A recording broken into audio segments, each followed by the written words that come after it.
Mahadev, almighty Mahadev में मैं आपका स्वागत करता हूं मित्रों। लोग बड़े दुखी दुखी दिखाई देते हैं, मेरे पास तो आते ही दुखी हैं, कुंडली दिखाने को आते हैं दुखी। उसको सुखी आदमी तो आया नहीं है आज तक जो हंसते खेलते कहे कि भाई बहुत अच्छी है, बहुत बढ़िया है। क्या सब दुखी है क्या दुनिया? और गुरु नानक देव जी ने कहा भी था, नानक दुखिया सब संसार।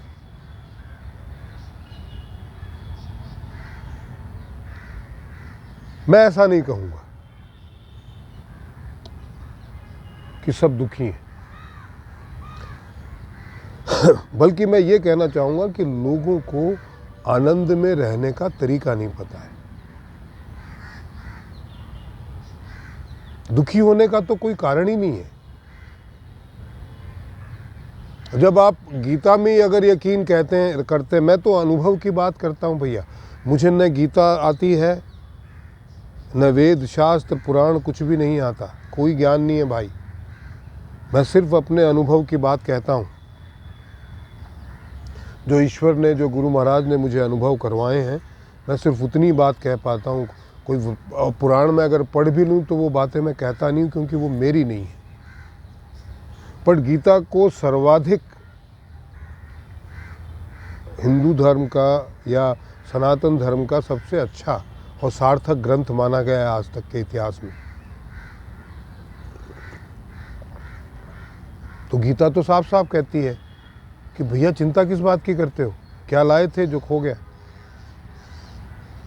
तुम्हारा कोई भी नहीं है।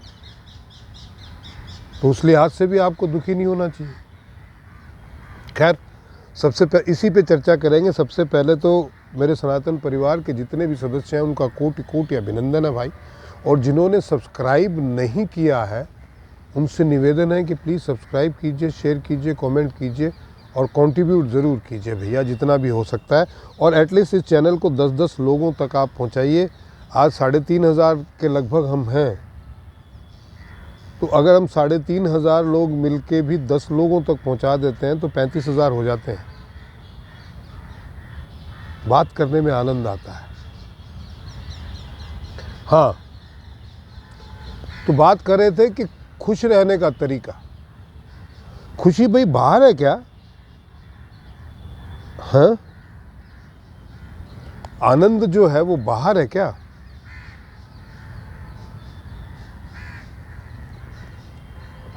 जो बाहर है वो बाहर का ही है भैया। अगर बाहर आनंद है तो आप आनंदित नहीं रह सकते, क्योंकि वो बाहर का है। तो फिर आनंद कहाँ हुआ? अंदर। तो आपके अंदर आनंद है तो आप दुखी कैसे हैं? क्योंकि उस आनंद को आपको अनुभव करना नहीं आया। ये जो आपके अंदर कुएं में आनंद है, उस आनंद को निकालना नहीं आया आपको, इसलिए आप दुखी हैं। क्योंकि आप आनंद बाहर ढूंढते हैं। तो बाहर जो है वो बाहर का है, आपका नहीं है। आपका कौन सा? आपके अंदर जो है वो आपका है भाई। ये शरीर आपका है ना, वो पेड़ आपका नहीं है ना, वो बाहर है। क्योंकि इस शरीर के अंदर होने वाली गतिविधि, इस शरीर के अंदर है जो एक एक हड्डी, मांस, नसें, वो सब आपकी है। आंखें, जुबान आपकी हैं। बट जो सामने कुछ दिख रहा है वो आपकी नहीं है। तो वहाँ क्या ढूंढ रहे हो भाई? जो आपका है ही नहीं उसमें कहाँ आनंद ढूंढ रहे हो आप? आपके अलावा आपका कोई नहीं है। और जो आपका नहीं है उसमें आपको आनंद कैसे आ जाएगा? I hope I am not making it complicated. जीवन इतना सरल है, इसलिए मैं बार बार कहता हूं, जो है वो अंदर है भाई। बाहर अगर आपको राम भी दिख जाए तो बाहर का राम है, आपका नहीं है। आपका राम आपके अंदर ही है। आपको उसका आनंद लेना आता नहीं है तो आनंद आएगा कहां से भाई? और फिर आप ढूंढते बाहर हो और अंदर महसूस करना चाहते हो कि मैं आनंदित हो जाऊं। तो ये बाहर की चीज़ तो बाहर ही रहेगी ना भाई। ये पेड़ पौधे, ये वातावरण, ये सारा अंदर आपके कैसे घुस जाएगा? आप इनको देख के प्रसन्न होइए, आनंद की अनुभूति अंदर ही होगी। लेना आना चाहिए, जीवन आनंद से भरपूर है। मैं आपको किस्सा सुनाता हूँ, आपको बड़ा अजीब सा लगेगा, पर ये किस्सा बड़ा आप सुनने लायक है। हाँ, एक समय की बात है कि हम लोग शिमला के पास में सोलन करके एक जगह है। मैंने कहा ना, मैं अपने अनुभव के अलावा कुछ नहीं बोलता। तो सोलन में शूटिंग चल रही थी, जंगल में शूट था, और चूंकि पहाड़ी इलाका है, होटल बड़े ऊपर थे, हमको वहाँ कश्मीर दिखाना था, तो वो बड़ा चीट करके अंदर ही अंदर गए। एक जगह ऐसी मिली जो कश्मीर जैसी थी, वहीं पे हमने टेंट लगा लिए और पूरी यूनिट जो है टेंटों में वहाँ पे रहने लग गई। सुविधाजनक टेंट थे। और मेरे हाथ में उन दिनों एक किताब लगी थी जिसका नाम था autobiography of a yogi by Yogananda Paramahansa. Best seller है, आप भी पढ़िएगा, अच्छी किताब है। मैं एज ए डायरेक्टर था तो दिन में शूट करता और शाम को अपने टेंट में जाके उस किताब को पढ़ता। मैं उसमें तल्लीन हो गया था एकदम। जैसे ही शूटिंग ख़त्म होती, नहा धो के कल का शेड्यूल बता के कि भैया अभी पूछ लो, बाद में डिस्टर्ब मत करना, मैं उस किताब में रम जाता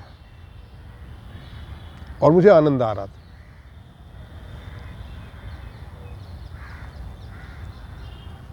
वो जो घटनाएं थी, मैं उस काल में जाके अपने आप को खड़ा पाता था।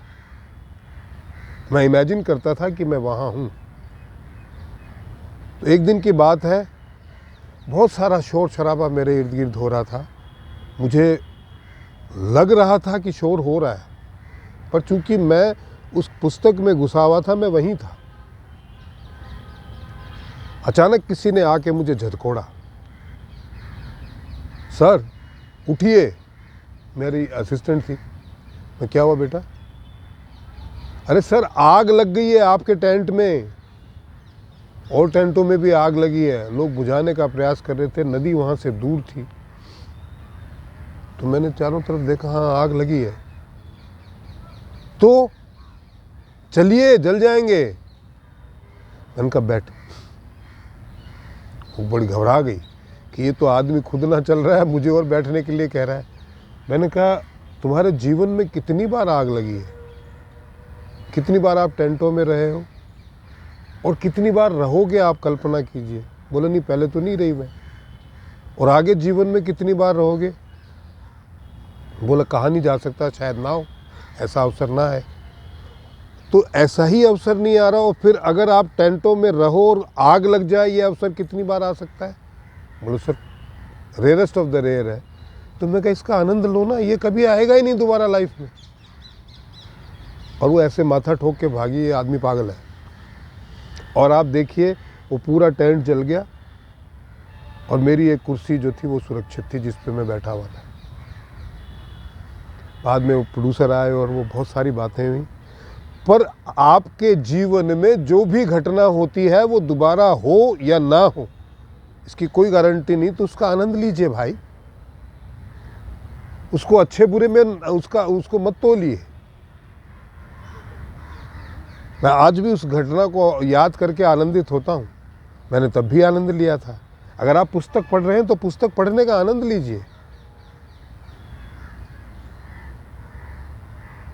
आपको अगर आपके शरीर में कहीं पे पीड़ा है तो उसका आनंद लीजिए, वो पीड़ा रहेगी नहीं, आनंद में परिवर्तित हो जाएगी। एहसास ही नहीं होगा पीड़ा का। आप पीड़ा का एहसास जगाते हैं, करते हैं, इसलिए वो एहसास जागता है, तब पीड़ा होती है। बड़ा हो गया एपिसोड, ये अनंत है, चर्चाएं करते ही रहेंगे। तो आनंद लीजिए जीवन का। आनंद लेने आए हैं, कोई रोने धोने नहीं आए हैं। आज के एपिसोड में इतना ही। आशा है आपको पसंद आया होगा। प्लीज़ सब्सक्राइब कीजिए, शेयर कीजिए, कमेंट कीजिए और कंट्रीब्यूट ज़रूर कीजिए भाई। महादेव।